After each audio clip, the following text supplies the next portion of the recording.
Hello everybody, this is ManuS and welcome back to yet another Eternal News episode with new spoilers and reviews of the upcoming set, the Dusk Road. So, since the last video we already got another new single spoiler and the announcement for the first preview event featuring yet another 5 new spoiled cards. So let's talk about it. Alright, first off we have Hideout Pistol, that's the new single spoiler that we got. It's a 2-cost weapon that gives +1 attack, and on summon, if it's played on a gunslinger, it kills an enemy unit with less attack than the wielder. So you can put this on, say, an Argent Port Instigator on turn 3 and kill something that has 3 or less attack. Or even some of the bigger gunslingers, and especially the new gunslingers, to kill multiple things. I think the Hellfire Oni is a gunslinger and an Oni, so you could theoretically play a Hellfire Oni on 4, and if it survives and doesn't get silenced on turn 5, you can put a Hideout Pistol on it. It gets doubled, and then you get to kill, I believe, 2 units with 4 attack or less, because I think both summon effects happen once they are copied. Depends on how the ordering works on this.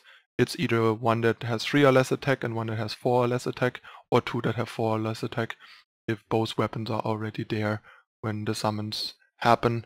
So the Oni is a 5-3 already and not a 4-3 for the first one. But yeah, it's a pretty powerful weapon. It's basically a conditional removal with like some nice upside for some weapon synergies. It benefits from Warcry, so it ups the Warcry target density in a deck, and has synergies with like Hellfire Oni and stuff like that, or simply upping weapon counts in a deck, or ways to buff units. So it's pretty cool. Really like the card. It's gonna be a great role player in Constructed, I think. It also happens to go on, I think, Champion of Chaos, if I'm not mistaken. Champion of Chaos is among others a gunslinger, but I'm not sure. I think it's a gunslinger rogue, but I could be wrong. Would need to check. But yeah, pretty cool card. Excited about it. Definitely a very constructed, relevant spoiler with some great utility to it without being super powerful or anything. And now on to the Dusk Road preview event. Alright, so it has no specific name, it's just Dusk Road preview event. The rules are building regular deck, and then when you join a game, you will get one of the 5 preview cards based on the corresponding sigils of your deck. Like you get a choice, like for example, if your deck is Praxis, you get the choice between the Fire and the Time preview card, and get to choose which one you want, and then you get 4 copies of that card added to your deck, similar to what we had with the preview event, the first preview event for Omens of the Past. And there's an additional rule: the following 5 unit types each cost 1 less: Grenadians, Sentinels, Dinosaurs, Unseen, and Valkyries. So surprisingly enough, no Yeti support, but yeah, these are 5 of the bigger tribes in the new set. The new set has a lot of tribal flavor to it, and there's a lot of tribal support for these 5 tribes, as we've already seen with the spoilers, and they're gonna be cheaper, so it's gonna be like a fast-paced event that lets us try out the new cards and makes them even feel more broken due to the changed rules. Event runs cost 3,000 gold or 300 gems to enter, so it's a bit more costly, but the prices will be the Dusk Road packs, and they will probably be as generous as usual, so you will probably get at least 3 packs for your entry, even if you win 0 games. First 5 runs will determine leaderboard position, and it also seems to be that you play a deck for a game, not for an entire run, so you can pick a new deck after every game, so that's kind of sweet. Although I think it doesn't say here how many how the runs are determined, like how many games a run is, or after how many losses a run stops. But we'll learn that eventually, I guess. Might be the regular 7-3, or might be again a 9 games, and independent of how you go, you could go 09 or 9-0. Alright, so let's take a look at the first cards. The fire card is Combustion Cell, a new relic. As we've already noticed, there's a fair share of relics in the set, much more than we've seen so far. This one is kind of like a bit similar to Brimstone Altar, but has a different effect. So once per turn you may sacrifice a unit to get +1 power this turn, just like Brimstone Altar, except you get 1 power this turn instead of 2 damage to the opponent. And if you sack a grenade into it, you get 2 power instead of 1. So this is like kind of a cool acceleration effect. So the turn you play it, it potentially costs 0, and the turn after it generates 2 power if you have enough grenadins to throw away, which you probably will if you put this in your deck. And then this can be a very powerful acceleration tool. Like for example, I can totally see a grenadin-based deck topping off at the new Kiln Titan. Don't remember the full name, it's like something Kiln Titan, the 8-drop, the 9/7. And this helps you get it out earlier. You can even consider running cards like Kindle, mess around with Kindle, and pump that out. It's pretty powerful, pretty interesting, and this is a lot of ramp potential, especially 2 of those allow you to drop the Titan bomb by turn 4, for example. That's pretty powerful. Alright, this is definitely an interesting card. Has a lot of potential to abuse it. We'll see how it plays out. Also, really great synergy with the new gear cruncher that we discussed in the last video, allowing you to ramp it out earlier, get back the grenadins you stacked to Combustion Cell with the gear cruncher, and so on and so forth. Next off, we have the time card, Gear Master. That's a Sentinel tribal card. It's an Explorer, which is going to be pretty relevant to the Sentinel thing, because the Sentinels are mostly like more expensive and slower, so you want acceleration, and there's this new relic that wants Explorers to ramp, so there's like nice synergy there, and every time you play a Sentinel you get to draw a card, and Gear Master gets +1/+1. It's pretty fragile for 4, but it has some nice ceiling. It might be a bit slow and too slow and fragile to end up being great in the end in Constructed, especially given how clunky Sentinels are and that there's not like a ton of them, so it's really slow to get this Gear Master relevant, and playing a 2/2 that has no impact on the board on turn 4 is dangerous. But yeah, we'll see how it plays out. Next we have the Primal card. All the cards are rares, I think. It's Clutchmate.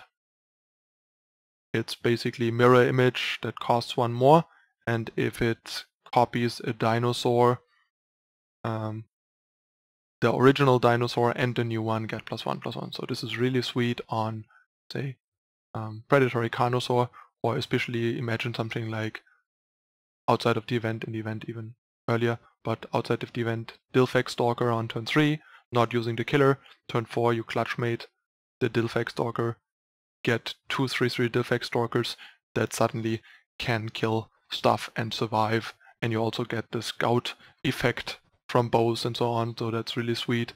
Or like copying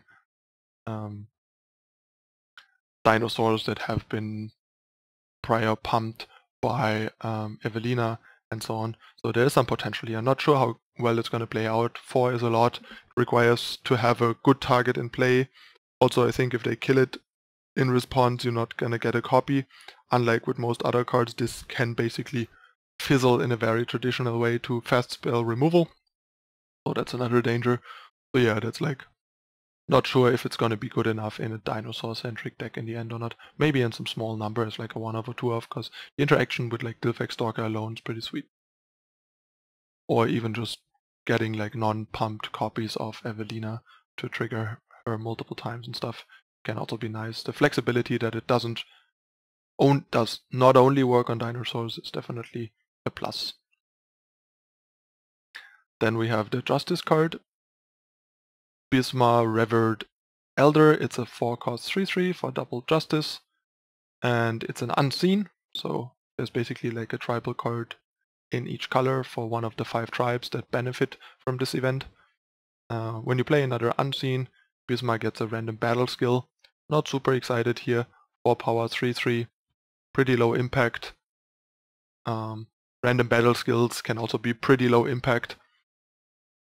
So it seems like a much worse version of the Sentinel Gear Master, which at least, while being fragile and kind of low impact in the beginning, has really powerful effect, while this just gets random battle skills, and when it dies gives all of its battle skills to a unit of your choice, like one of your units of your choice. So not very impressed. Plus, with the new set, I assume the best unseen faction combination will be Feln and not Ardenport or Oru, but we will see. And last but not least, we have Battlefield Scavenger. Actually not a rare, so there's one non-rare in the cycle of cards that we get. But this is a pretty sweet role player. Actually, I really like this card, especially because, say, Ardenport was lacking some proper early game for like a mid-range strategy. And here we get a 1/3 for 2 with Warcry.